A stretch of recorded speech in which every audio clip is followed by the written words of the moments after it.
Every year, I look forward to this all year long. So all year long, I sit there going, oh, I can't wait to get back down to Rice. Field stations are few and far between, university-related field stations, and so we feel that this is really a great resource because as someone who took as many field courses as I could when I was an undergraduate, we don't offer that many field courses here, and so it's a very different learning experience from sitting in a class and taking notes and things like that. You come down here and students get to bring all of their senses to the experience. I tell them when you're learning a plant, you have to touch it, you have to smell it. You know, if I say you can taste it, you can taste it.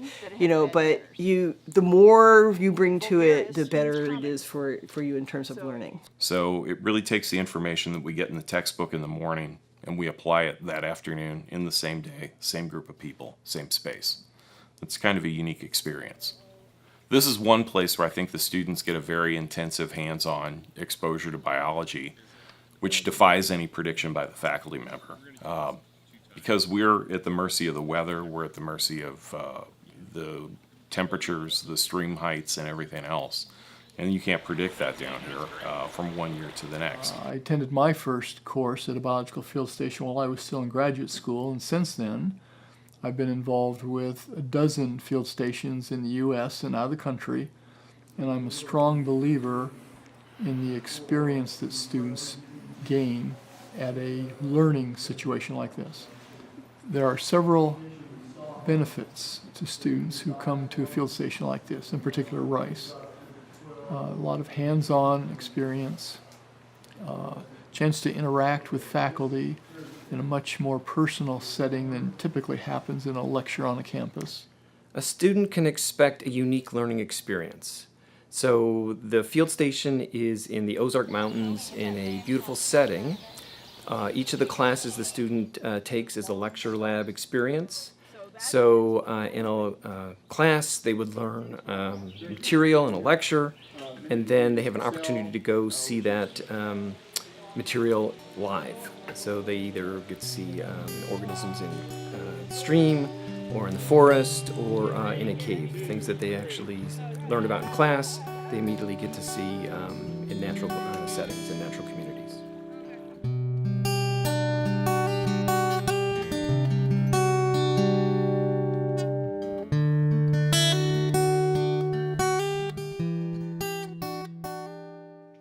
I think for the students who have never been, as we say, off pavement, Rice is a very good introduction to the system. We have plumbing, indoor, we have hot showers, you can brush your teeth in the morning, you get warm meals, and you're warm at night. During the day, we take you out, you're immersed in it, you can get dirty, you can kind of lay back and maybe get not quite so dirty. But I think what you'll find when you get down here is you're going to get so interested in what's going on that you will dive in. It's still a very safe place to do that because it's a controlled environment in a way, in the terms that you do come back to a dry bed every night no matter what's going on. I think the students owe it to themselves to come down and give it a shot. Some of the students who attend the field station have very, very little experience in nature, out in the field. We do a lot to ease them into this activity. Many of us will email our students before they come, and we'll give them lists of things they should bring that makes life easier down here at the field station itself.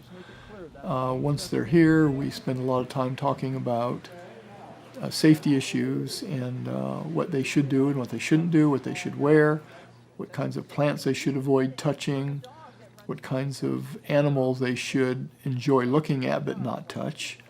And we make sure that the student feels a sense of confidence in approaching this learning environment. This is not exactly roughing it here. We have showers, we have laundry facilities, the cabins have air conditioning and heat, so you don't need to worry that you're going to be camping out in a tent or something. We tried to tell them how to prepare for it so that they know, please don't bring, flip-flops and wimpy little tennis shoes. You want a good pair of hiking boots or sturdy walking shoes, because we do a lot of walking on rocky trails and things like that. You don't want you to get your feet hurt. We tell them, we might go out in rain, bring a rain jacket, or go buy yourself a cheap poncho or something like that. So we try to prepare them as much as possible so that they don't get surprised by things. I would tell a student that's never been at a field station that this is going to be an experience they'll remember the rest of their life. So at the field station, they're in a living laboratory, right? So they get an academic experience where they get to learn material, but then they also get to see it in action. They get hands-on experience seeing organisms that maybe they know nothing about, they're learning for the first time, and they learn about it in a very, in a setting that promotes sort of retention of the material.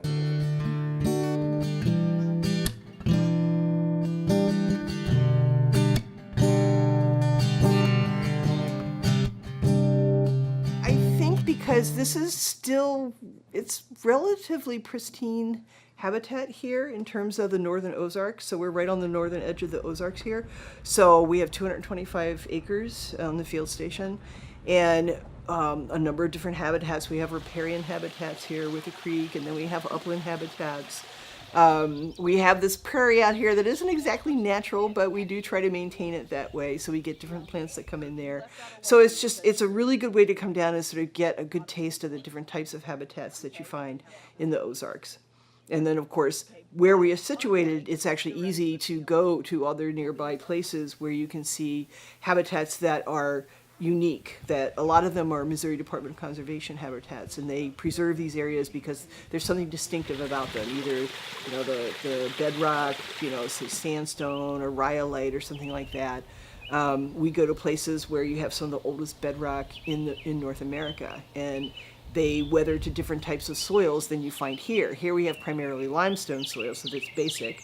Whereas the place we're going to go tomorrow, which is Pickle Springs, that's sandstone, and so the soils there are acidic.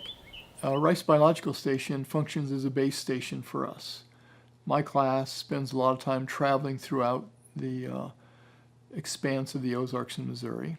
We have cave locations that we visit far away, and we can spend time at the field station doing formal lecture. We can get gear prepared and cleaned and disinfected, and then we can spend some time driving to other areas of the state that are filled with caves and other features that we would be studying. I think the most unique thing about Rice and our field station at St. Louis U is its proximity to St. Louis, and how drastically the topography and the landscape changes just in that short 100-mile drive. You go from downtown, where campus is located, which is all concrete and cement, to a place where there's very little of that, if any. You are out in the wilderness in a very short period of time. That's also something that's kind of nice for the students, because for the kids that may not be so eager to dive into a field experience, they know that on Saturday morning they can go back home for 24, 25 hours before they have to be back down. And that's kind of a nice opportunity. A lot of the other field stations I've been to are so remote, they don't really afford that opportunity to the students to return to the city and maybe see their friends for a night.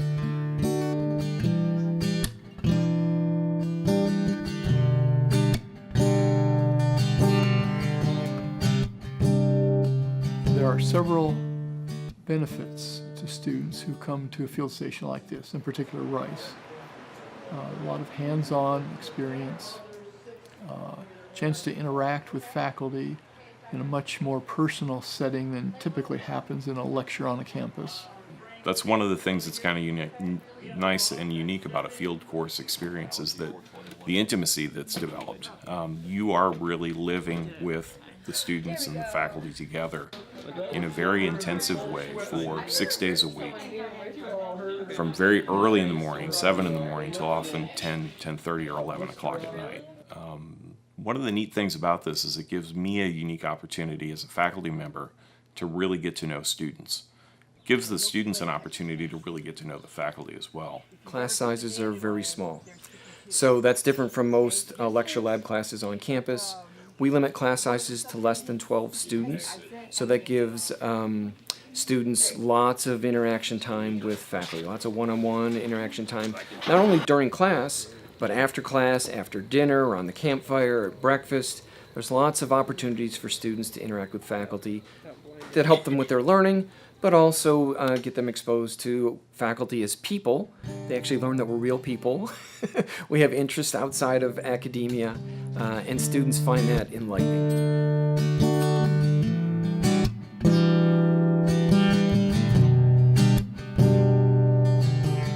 I was very excited in the mid-'80s to have the opportunity to strongly encourage my department to join the newly formed Reis Biological Station Consortium. By that membership, they have access to the field station. They can bring groups of students here. They could come down and teach in the summer program, perhaps. This is a great base of operations outside of the standard environment that we normally have access to in Northwest Missouri.